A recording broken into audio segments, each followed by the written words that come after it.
Thank you. We prepare ourselves as in warrior training to be able to stabilize our mind, to deal with strong emotions, and to cultivate presence rather than high reactivity. And it is exactly for times like this when other people are suffering that we want to be there for them. I want to be there with you at this time to be the presence of insight and compassion. Those are the two weapons of the warriors who come forth at this time, which is a time in the ancient Buddhist traditions. The prophecy of when the Shambhala warriors come forth is a perfect description of this time, but it probably comes from the 10th or 9th century, when these great barbarian powers have arisen that threaten each other with weapons of mass destruction, and the life hangs by the frailest of threads. That's now. And what happened in Maui is what is happening in many places around the world, even at the same time now, of instant destruction beyond our control or man-made destruction of war. And then we have these vast migrations going on, and nobody wants migrants anymore. So people who are seeking their freedom are dying on the road or in the camps. It is a horrific, dehumanizing, life-destroying world we are in. And what happened in Maui is, I don't want to degrade what happened there, but it is workable compared to many of the issues. And what makes it workable is the power of community, the traditions of Native peoples, where community is what there is. I don't want to really talk about that right now. I want to talk about you and how to be at this time. So warriors train to be the presence of insight and compassion, expecting more tragedy, expecting more horror in this world. And that is proven true now almost every day. There's something quite horrific that happens. For you at this moment, I want to give a quick course in how to be so that you can be of service. Now, the ultimate goal of naming yourself as a warrior for the human spirit is that you're above your own personality, you're above your own ego demands, your own neediness, and you just want to help. Now, I've done a lot of work post disasters, and one of the things that I always understood from interviewing people or listening to their stories afterwards is that they felt compelled to be there from out of town. I did a lot of work in New Orleans in Katrina. People from 1,000 miles away looking at the destruction on their TV sets. One woman said, my husband just got up and said, I have to be there. And then once you're there, what was so puzzling to me originally was that people would reflect on their experience of rescuing, saving, putting out fires, being surrounded by destruction and death. They would describe that as the most joyful experience of their lives. I couldn't figure that one out for quite a while until a spiritual teacher said, what's happening there is communion. It's not two separate selves figuring out how they're going to work together. It's like we're together, we're going to get this done, We're going to figure out what needs to happen here. And if it doesn't work, we'll figure out something else. So you're at maximum creativity as well. But in all of that, people are together past the boundaries of individual self and without individual needs. And that's the recipe for joy. It's true communion.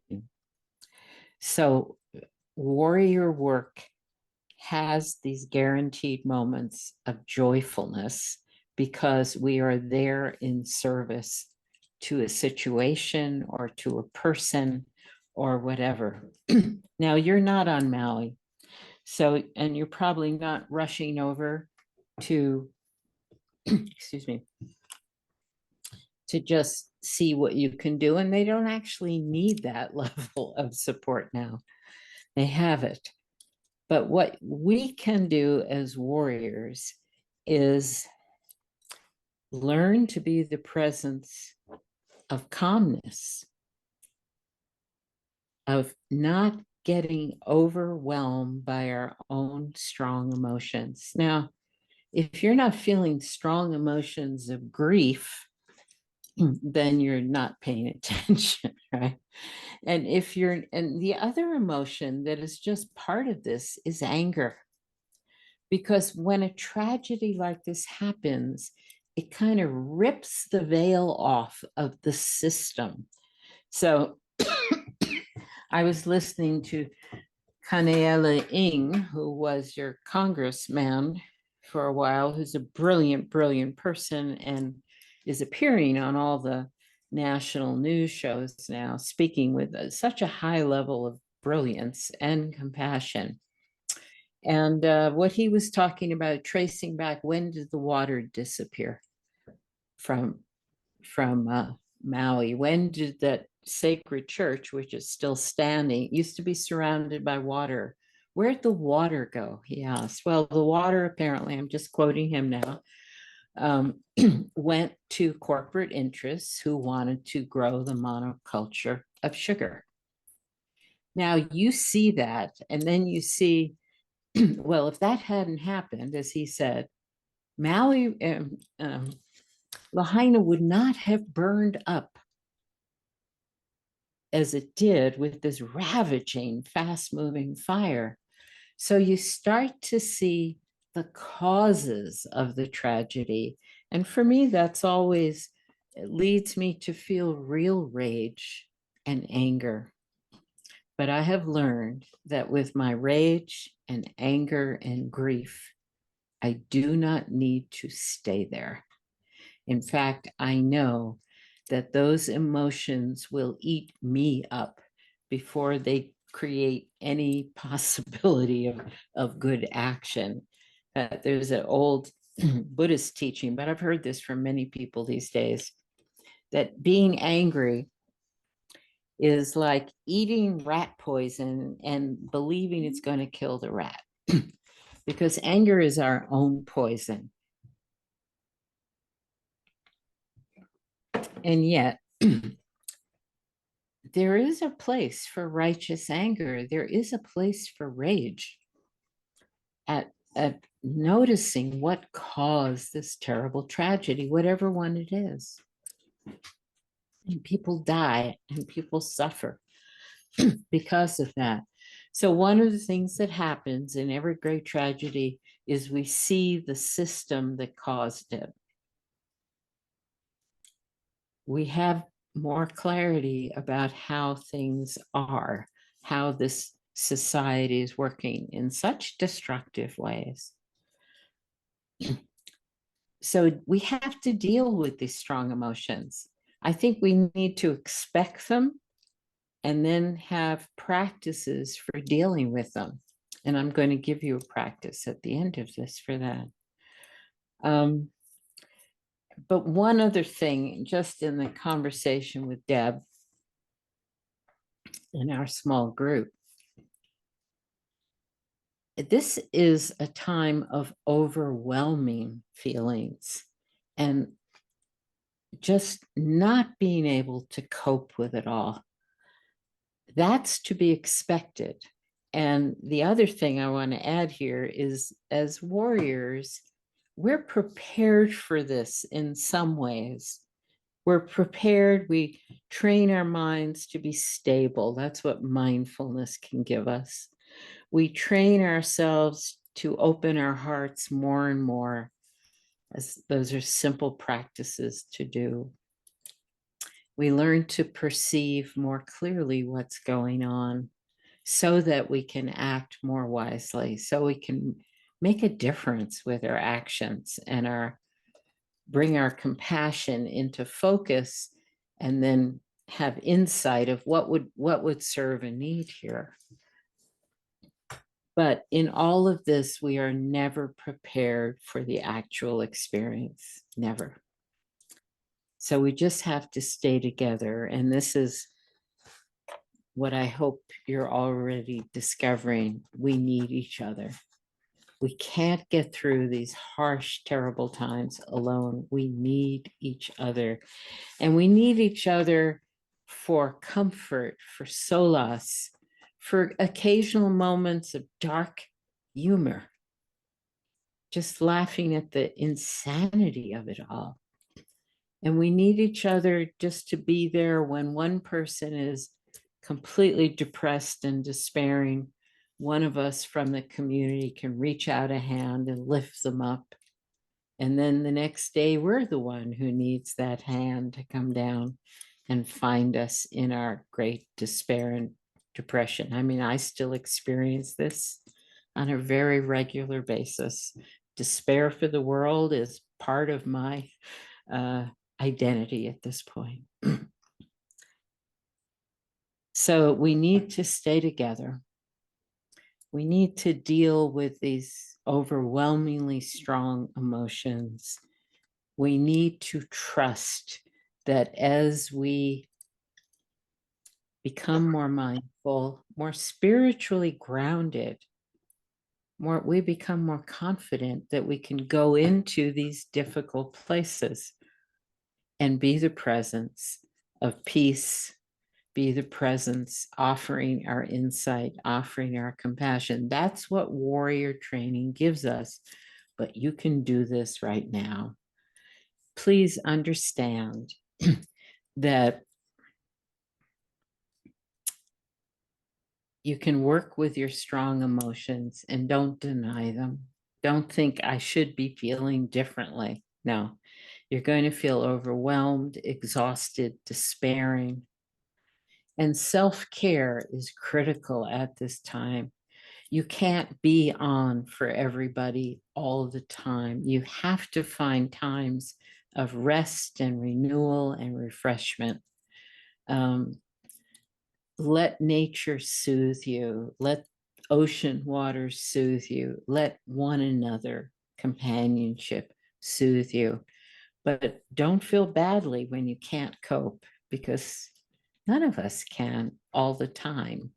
So there's a level of patience and loving kindness toward ourselves that is a critical part of this. And this is what it means to be a warrior. We're preparing for these disasters. We're preparing for these terrible tragedies in the human experience. But we never know what it feels like till we're in it. And then in offering ourselves in service to others is where we find joy. It's not something we pump ourselves up for. It is a consequence of how we are together. I get really impatient at the number of workshops and trainings that people have done for feeling joyful or experiencing joy. What a waste of human energy to think that joy is something you can create on your own. Joy is a consequence of being there for another person or other people. It is a result of giving up our own needs and just doing what needs to be done. Then you experience real grace, experience real joy. You experience this strangeness that that joy and sadness actually feel the same. Many, many people have written about this experience, that the way I think of this, having known this experience of, am I crying tears of joy? Am I crying tears of sadness? Why do I feel this way? I can't define it, but it's very real. I think it is a wordless experience in the fullness of our hearts and minds being engaged. So of course it feels the same, because being fully present, fully engaged does feel the same, whether it's a tragic situation or a very happy situation. So don't be afraid of your emotions. In fact, I think they're good to, first of all, you don't have to cultivate them in this kind of tragedy, but notice them, but don't let them describe you. Don't let them be who you think you are. One of the practices I teach in warrior training is that when you're feeling, and I don't want to minimize these emotions. So first you really feel them. You even see where it is in your body. Tara Brach is an excellent teacher about this. You notice where it is in your body, and then where I go, and I may have learned this from her years ago, you take the emotion, you name it, and then you put it outside yourself. It's not you. So to say, I'm angry, is really a misidentification of who you are. Instead, there's anger. There is anger here. There is sadness. There is loneliness. Whatever the emotion you're feeling, you identify it, you name it, and then you place it outside yourself, not to deny it, but to relieve yourself of saying, well, that's all there is of me. I'm just pure loneliness. No, you're not. There is loneliness and you're experiencing it. But this you say over and over as a mantra, almost, there is sadness. There is sadness. What you're doing at that point, by repeating it over and over again, is simply changing its grip on you. So it no longer holds you, and you can start to see other things beyond the sadness or the grief or the loneliness. So I really recommend this practice. It's not the one I'm going to lead you through now, but it's part of it. So I don't know why my throat is tickling, but it is.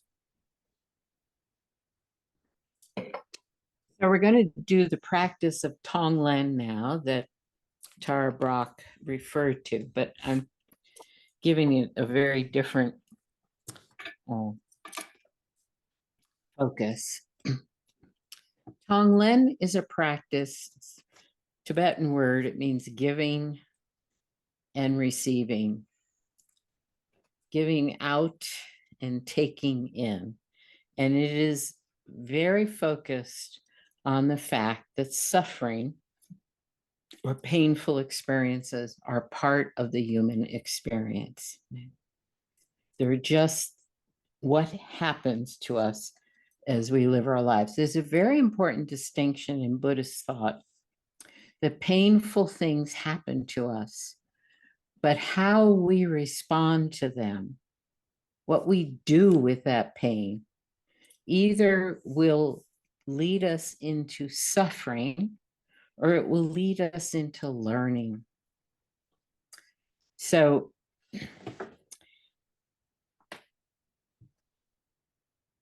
this is such an important distinction, because if we have a painful experience, it's so easy to feel victimized by it, especially in American culture these days. Everyone's traumatized, everyone's a victim of even their own experience. What I'm going to teach is a very different practice. what do we do with our own personal pain? We can use it in this practice of Tonglen to connect with other human beings and to connect at a deep, deep level with what it means to be human. So I'm going to teach the practice, and then we'll have a little time to answer questions about it. So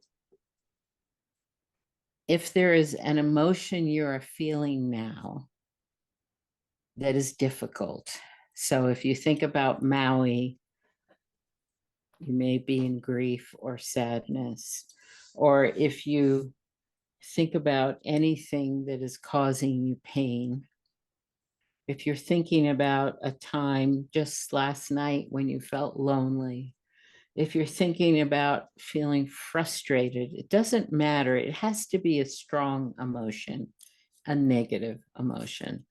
So the practice simply is, when you can, and it takes a little bit of practice, training here to just be present. My dog has just joined us.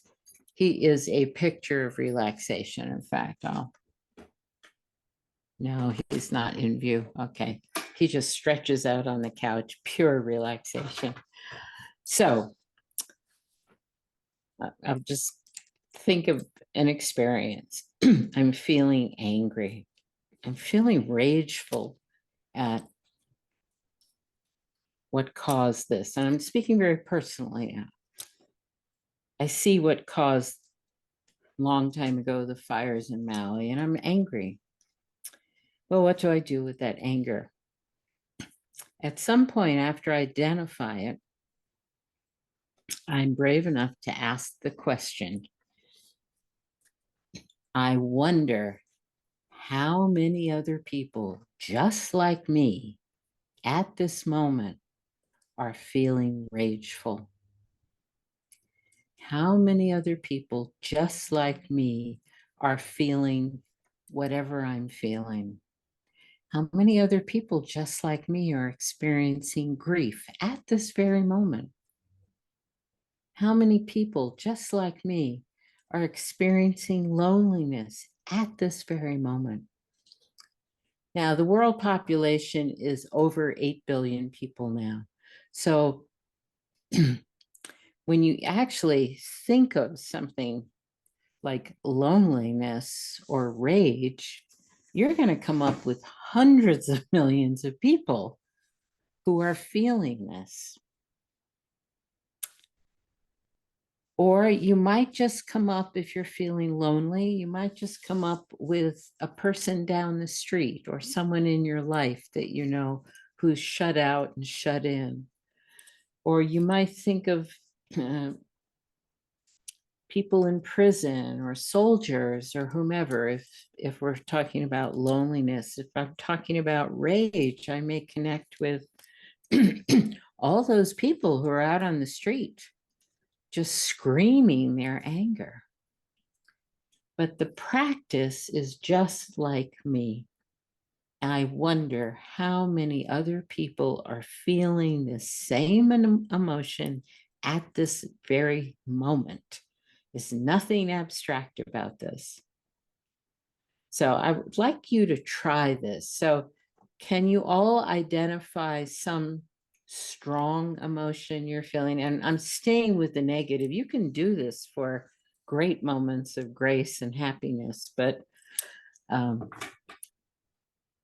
if you can identify any strong emotion that you may have felt in the past 24 hours, and just call that up in your experience.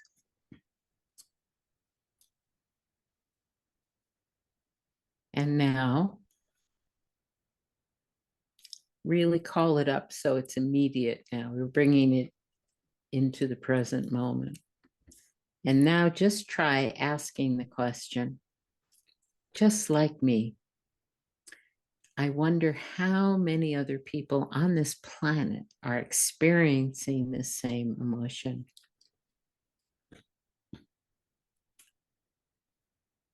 You can also be more focused. I tend to go global, but you might just say, I wonder how many people just like me in my community are feeling this emotion, or how many people just like me are feeling this in Maui. Whatever, you could choose your scale. And then if you found those people, notice what it does to your own experience of this emotion. Notice if you feel differently now, if you feel grounded in a strange way, perhaps, if you feel less victim, less lonely, suffering individual, if you feel more connected to someone else or a whole group of people. And if you can have that experience, I'm not forcing you to it, but it is what happens in the moment when you're dealing with a strong emotion and you ask, just like me, you suddenly realize, oh, it's not about me. I'm not a victim here. This is just a human being having a common, painful human experience. And this is the practice that opens our hearts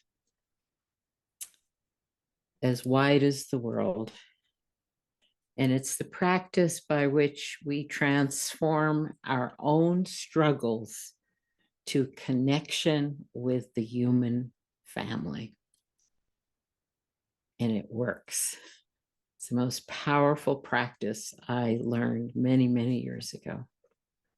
Now, you can also do this when you're having a good experience. Whenever I'm cooking or preparing food for my family, I think of women who can't feed their children with their starving children, and I send them the bounteousness of the meal I'm preparing. Every night when I settle into a safe bed, a comfortable, safe bed, I send that feeling out to everyone who is homeless. And in this way, I am constantly using my personal experience as an offering to those who are truly suffering. The good things in my life, I offer out to those who are suffering. The dark things I experience in me, I use to connect to millions and millions, if not billions, of people at this time. I want to tell you one story that really shocked me, and then I'd love to hear your questions. If you remember the Columbine High School massacre, where over 20 students were killed by their fellow students, it was the first massive school massacre in America. Many of the students went into survival guilt and they were very depressed and they were suicidal.